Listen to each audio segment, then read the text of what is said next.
Pouvez-vous brièvement nous citer un peu de quoi il s'agit exactement pour que les gens puissent comprendre un peu de quoi il est question ici? Comorcable a convié la presse au milieu pour d'abord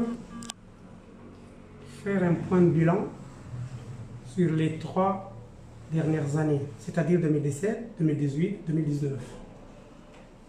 Aussi, montrer la situation actuelle entre la société Comorcable et ses clients, notamment les 2 clients principaux, Comor Telecom et Telco.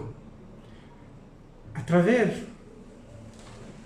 la conférence de presse, nous avons essayé d'une façon sommaire, brièvement, de vous donner le bilan d'abord de 2017.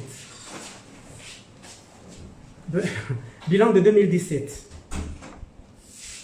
2017, c'est là où il y a eu le transfert des actifs de Comor Telecom à Comorcable. L'État a décidé, même si la société est créée depuis 2013, que les actifs câbles des Comores soient gérés par Comorcable. Et ces actifs-là, en février 2017, s'élevaient à 3 847 194 000 de francs comoriens. Les actifs câbles, c'est-à-dire la branche comorienne, câble Easy, large des Comores jusqu'à Comor Telecom, là où il y a la station Easy. Le passif que nous avons hérité est de 313 millions de poussières et on a fait un chiffre d'affaires de 522 millions, c'est-à-dire annuellement. En passant, tiens à vous le dire, comme je l'ai dit, toujours, ces câbles sont financés et payés à 100% par Comor Telecom. Mais l'État a jugé nécessaire de faire le transfert des actifs câbles pour permettre au deuxième opérateur Telco de s'installer au Comores. Comme ça, Comor Telecom et Telco seront des opérateurs et Comorcable sera la société qui fournit le service, qui va gérer les câbles pour qu'il y ait une concurrence vraiment loyale. Et aujourd'hui, où est le problème? Parce qu'il y a un problème. Où se situe exactement là le problème entre ces 2 opérateurs? Les 2 opérateurs, il y a un point que j'ai voulu préciser avant de répondre à votre question. J'ai donné un chiffre d'affaires des actifs et puis du chiffre d'affaires 2017. En 2018, les actifs ont augmenté de 89 millions et c'est à 3 936 millions avec un chiffre d'affaires annuel de 515 millions. Donc, on est passé de 522 en 2007, 515 en 2018, il y a eu moins 1%. Mais les raisons sont multiples. Les 2 opérateurs ont décidé de diminuer leurs produits. Donc les prévisions qui étaient faites, ce qu'on vendait en 2017, ce n'est pas le produit vendu en 2018 parce qu'ils ont diminué le produit. Et en 2019, il y a eu l'événement de Fly Lyon 3 Consortium, composé de Comorcable, actionnaire majoritaire à 55,55%, suivi de Orange, société française, 22,25%, et puis de SRF, filiale de SFR, 22,5%. Donc l'actif Easy plus l'actif Fly Lyon 3 investi, c'est 8 353 millions. Donc, Fly Lyon 3 a apporté un actif à Comorcable de 4 416 954 000, ce qui a permis à Comorcable de réaliser un chiffre d'affaires en 2019, passé de 550 millions en 2018 à 1 608 787 000 en 2019. Donc, la santé de la société a fait un bénéfice. Quand on passe un chiffre d'affaires de 500 millions à 1,6 milliard, cela est dû à quoi? C'est qu'on avait une route que tout le monde voulait passer, mais il manquait les routes secondaires qui leur permettraient de prendre Easy. Donc, avant de prendre Easy, il fallait des routes secondaires. On a commencé par le câble Flylyon 3 de Moroni en Oudou, qui va continuer jusqu'à Majenga. Ne serait-ce que l'avènement de ce tronçon de câble d'un peu moins de 400 km a rapporté à une année un chiffre d'affaires de 1,6 milliard.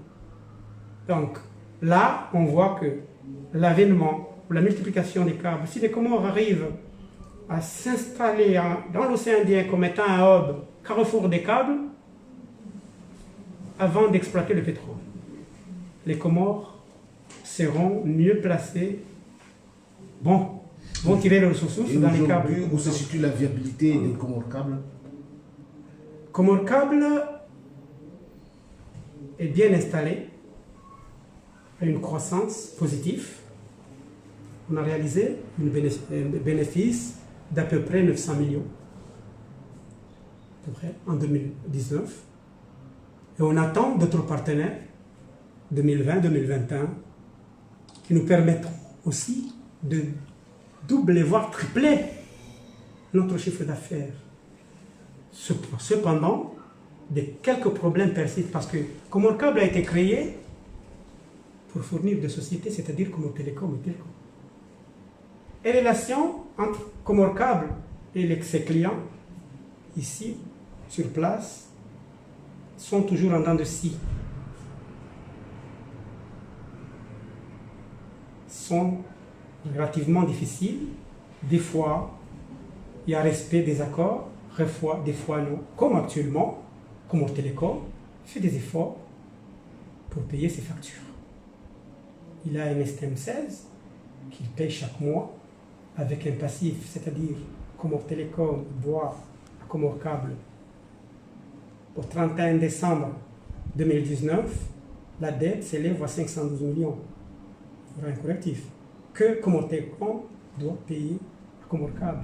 Cependant, en payant les factures, au mois d'août, on va fixer un tarif en plus de la facture pour majorer, pour épurer la dette.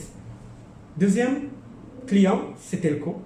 Telco n'a jamais acheté de la capacité chez Comores Câble, mais Telco achète toujours sa capacité auprès de Telma.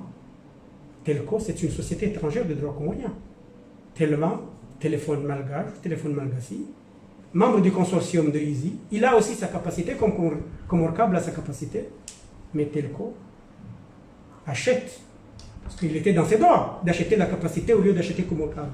Mais là, le problème, c'est que les câbles sont passés de Comores Télécom à Comores Câble pour permettre aux deux sociétés d'acheter,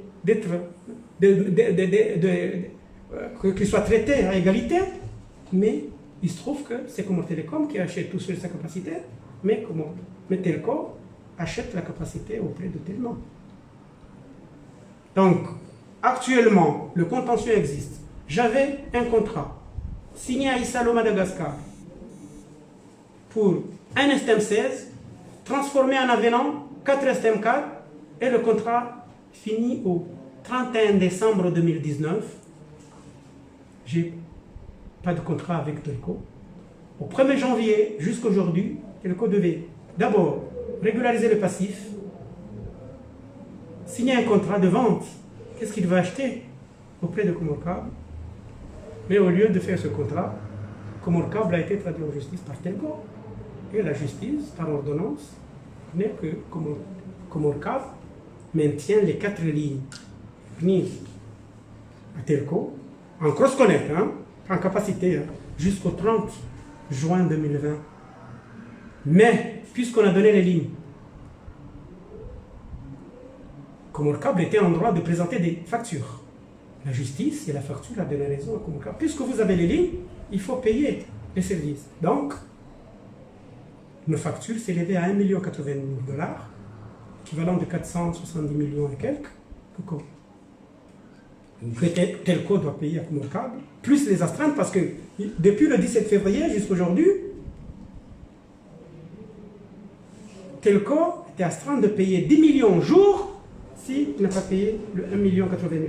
Et jusqu'à maintenant, du 17 février jusqu'au 22 juin, si je fais les calculs, 10 millions fois le nombre de jours, je suis à 125 millions, à 1 milliard 250 millions, 1 milliard 250 millions. Oui, franco-mauriens, ce sont les astreintes, hein, les pénalités, mais l'amende.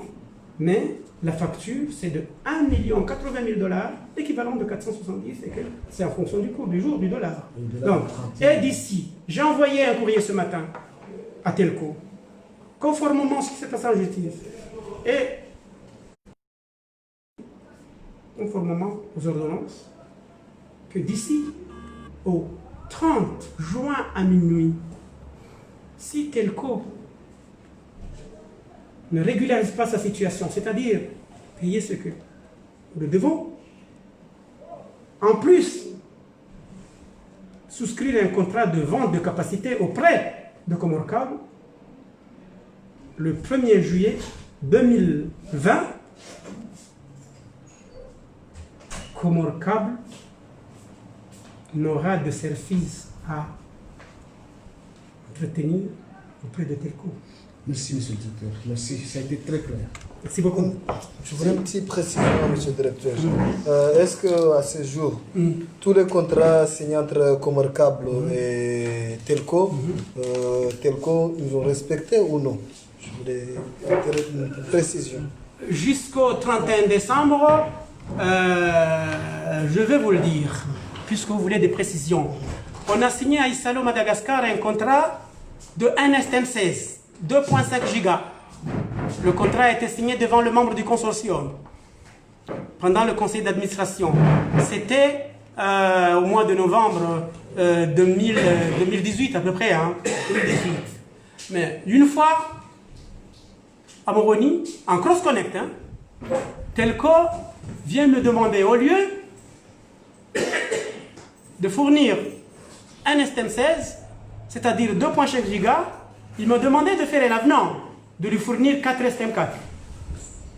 En capacité, 4 STM4, c'est l'équivalent de 1 STM16. En capacité. Mais en valeur marchande, la valeur de 4 STM4, c'est presque le double de la valeur de 1 STM16. Nous avons signé l'avenant, comme quoi je vais fournir 4 STM4, mais tacitement parlé, ce n'était pas écrit, ils doivent régulariser 92,600 000 $ auprès de Comorcable. Accepté. Auprès de Patrick Tissal, je dis. D'abord, j'ai commencé à brancher au mois de novembre 2018 les 2 STM4. J'ai attendu, ils n'ont pas régularisé la différence. 6 mois après, j'ai remis les 2 autres manquantes. Mais si on fait les calculs des 2 STM4 en novembre 2018 au 31 décembre 2019, la valeur de 2 STM4 en cross-connect est largement supérieure à la valeur d'un STM16 qu'ils ont payé. Parce que ça, c'est en détail. Donc, j'ai mis 6 mois avant de compléter les 4 STM4. Mais j'estimais que les 2 données, même si c'est la moitié de la capacité, la valeur, ça a dépassé les 207 000 $ déjà payés, équivalent d'un STM16. N'empêche, 6 mois après, j'ai branché les 2 autres jusqu'au 31. Normalement, le contrat est fini. Donc, j'étais en train de vous expliquer la nuance. On est passé d'un STM16, 4 STM4.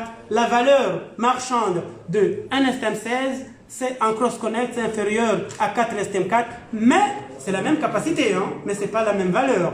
Donc, la différence que Telco, via Telma, peut payer, c'est 92 600 $, en plus des 207 000 $ payés. Puisqu'ils n'ont pas payé la différence, j'ai mis un temps avant de brancher les 2 autres. Il y a eu une médiation, tout ce qui a été passé, j'étais obligé de brancher. Tout en sachant qu'au 31 décembre, je serai dans l'obligation de refaire un autre contrat parce que le contrat c'est annuel. Hein. Ça finit au 31 décembre. Donc voilà, j'ai donné les explications. Quel est le vrai problème entre Comorcable et Telco aujourd'hui? Les vrais problèmes? Le vrai problème, c'était un problème de fournisseurs, clients, c'est un problème de paiement de prestations. D'abord, paiement de prestations et ensuite, respect des règles et lois en vigueur. Le consortium Easy, conformément, je crois que c'est l'article, c'est pas 51, dit que tout opérateur, membre du consortium, peut vendre sa capacité à n'importe quelle station. Donc, Telma avait le droit de vendre sa capacité à un opérateur ici au Comores. Mais,